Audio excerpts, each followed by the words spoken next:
अस्सलाम वालेकुम, welcome to my YouTube channel. My name is Afaq Ahmad.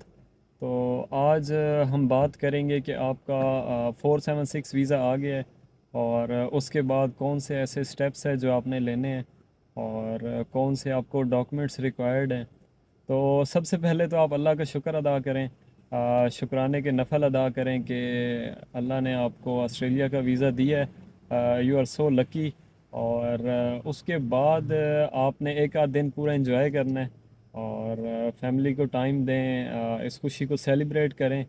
और नेक्स्ट जो आपका प्लान होना चाहिए वो सबसे मेन जो क्वेश्चन हमारे माइंड में आता है कि ऑस्ट्रेलिया की 7 स्टेट्स हैं टोटल, तो किधर जाना चाहिए मुझे। तो इसमें इन शॉर्ट मैं दो ही चीज़ें आपको मेंशन करूँगा कि सबसे पहले आपने ये देखना है कि आपका कोई रिलेटिव किसी जगह रह रहा है। आपका भाई हो सकता है, कज़न हो सकता है, कोई क्लोज़, ठीक है, जो आपको स्टार्टिंग में अकोमोडेशन दे या आपको हेल्प करे एडजस्ट होने में। और दूसरी चीज़ आपने देखनी है कि आपकी अगर पहले से आपने कहीं अप्लाई किया हुआ है तो आपकी जॉब अगर किसी जगह हो जाती है तो आपने मेट्रोपॉलिटन को प्रेफरेंस दे देनी है, सिडनी मेलबर्न को। उसके अलावा अगर आपके पास ये चीज़ें नहीं हैं तो आई सजेस्ट कि आप लाजमी रीजनल एरिया में जाएं। द रीज़न बिहाइंड दिस के आपका ये वीज़ा 18 महीने का वीज़ा है, तो रीजनल में जाएंगे तो आपको पीआर मिलेगी, ठीक है। तो मेरा भी सेम डिसीजन था पर्थ, इसी वजह से मैं आया था। और इंशाल्लाह मुझे अपने इस डिसीजन पे अभी तक रिग्रेट नहीं हुआ। तो ये मेन चीज़ है, जब आपका डिसीजन फाइनल हो जाए कि आपने पर्थ जाना है, मेलबर्न, सिडनी, जिधर भी जाना है, तो उसके बाद आपने क्या करना है, उसके बाद आपने टिकट, सबसे पहले डेट डिसाइड करनी है कि आपने किस डेट को जाना है। अब ये जो आपकी डेट है, इट डिपेंड्स के आपने ये जो डेट डिसाइड करनी है, इस डेट को एक आध वीक आगे भी हो सकती है और ये एक आध वीक पीछे भी हो सकती है। उसकी वजह यह है कि आपने टिकट चेक करनी है कि टिकट की आपको चीप प्राइस कब की मिल रही है। अगर तो लेट से आपका प्लान है 1 जनवरी को जाने का और आपको टिकट 7 जनवरी को चीप मिल रही है, तो आई सजेस्ट कि आप एक आध वीक लेट हो जाएं, कोई इशू नहीं है। उसके बाद आपने एयरलाइन चेक करनी है। मैं कतर एयरलाइन पे आया था, बहुत अच्छी सर्विस है। जितना कि मैंने सुना है मलिंडो एयरलाइन आप चूज़ ना कीजिएगा, क्योंकि उसके ऐसे मैंने कोई अच्छे रिव्यूज़ नहीं सुने। उसके बाद थाई एयरवेज़ है और कतर है, इनकी आप अपनी ऑफिशियल वेबसाइट पे जाएं। आप ऑफिशियल वेबसाइट पे जाके इनकी प्राइस चेक करें। जो आपको रेट जिधर अच्छा मिलता है आप बेशक आ जाएं, क्योंकि जब आप टिकट करवाएंगे खुद करते हैं या कंसल्टेंट के थ्रू करवाते हैं तो उसके ऊपर ओके टू बोर्ड की ईमेल होनी चाहिए। और ऐसा ही डिफरेंस नहीं है, अगर 2,50,000 का टिकट हो रहा है और कंसल्टेंट को आप सीधा कहें कि सर इतने का चार्ज हो रहा है, आप मुझे 5-10 हज़ार एक्स्ट्रा ले लें, तो कंसल्टेंट के थ्रू, ट्रैवल एजेंट के थ्रू टिकट बुक करने का फ़ायदा ये है कि एक तो आपकी अपने जो लोकल बैंक अकाउंट है उससे 2-2.5 लाख की ट्रांजैक्शन होगी नहीं। उसके अलावा भी थोड़ी बहुत इंफॉर्मेशन होती है, इश्यूज़ होते हैं, तो आई प्रेफर कि आप किसी ट्रैवल एजेंट, अच्छे ट्रैवल एजेंट के थ्रू अप्लाई करें टिकट के लिए। अभी मैं कोई प्रमोशन नहीं कर रहा, तो जिसको ट्रैवल एजेंट के थ्रू करवाना है वो मुझे कमेंट सेक्शन में बता दे, तो मैं उसको उसका रेफरेंस दे दूंगा। मे बी वो आपको हेल्प आउट करे या कोई कंसेशन कर दे। जब आपको टिकट मिल जाए तो उसके बाद आपने डॉक्यूमेंट्स की प्रिपरेशन करनी है, तो वो आपको मैं बता देता हूँ कि कौन से डॉक्यूमेंट्स हैं आपको चाहिए। The first document you need is your polio card या पोलियो सर्टिफिकेट हो सकता है, जो कि पाकिस्तान में एयरपोर्ट पे उनकी रिक्वायरमेंट है, चेक किया जाता है।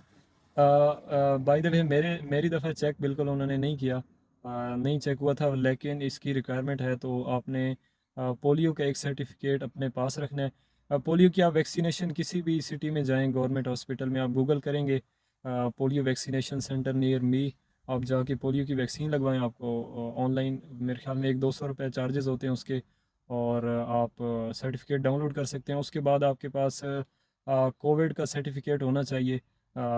वो भी रिक्वायरमेंट ऐसा चेक मेरा नहीं हुआ था, लेकिन आपके पास होना चाहिए, चेक हो सकता है। इसके अलावा आपको पुलिस करेक्टर सर्टिफिकेट चाहिए। वो आपका एक भी हो सकता है, दो भी हो सकते हैं। आपने अगर तीन बनवाए हैं तो एक एक उनका ओरिजिनल रख लें। और उसके साथ एक दो उसकी फ़ोटोकॉपीज़ रख लें। और उसके अलावा आपके पास जो आपको ईमेल आया था वीज़ा ग्रांट लेटर, वो ग्रांट लेटर आपके पास होना चाहिए। उसकी आपने 2 से 3 एटलीस्ट कॉपीज़ अपने पास रखनी है। उसके अलावा अगर आप ट्रैवल एजेंट के थ्रू टिकट बुक करवाते हैं तो वो आपको आपके ग्रांट लेटर पे ओके टू बोर्ड का ओके टू बोर्ड की स्टैंप लगा के देगा। तो वो स्टैंप वाला जो लेटर है वो भी आपके पास होना चाहिए, और एक सिंपल लेटर भी आपके पास होना चाहिए। तो अगर आपने ऑनलाइन मतलब वो आपको ऑनलाइन भी उसका ओके टू बोर्ड की जो है स्टैंप लगा के वो आपको लेटर शेयर कर देगा।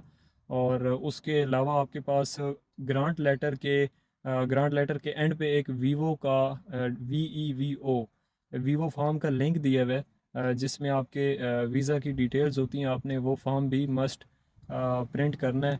और ग्रांट लेटर आपके पास है या नहीं है, आपके पास जो वीवो फार्म है वो मस्ट होना चाहिए। पाकिस्तान में भी एयरपोर्ट पे आपसे वीवो फार्म चेक किया जाएगा, उसके बाद इधर पहुंचेंगे इधर भी आपसे वो चेक किया जाएगा। तो वीवो फार्म की आपने एटलीस्ट 3 to 4 कापीज़ जो हैं अपने पास मस्ट रखनी है।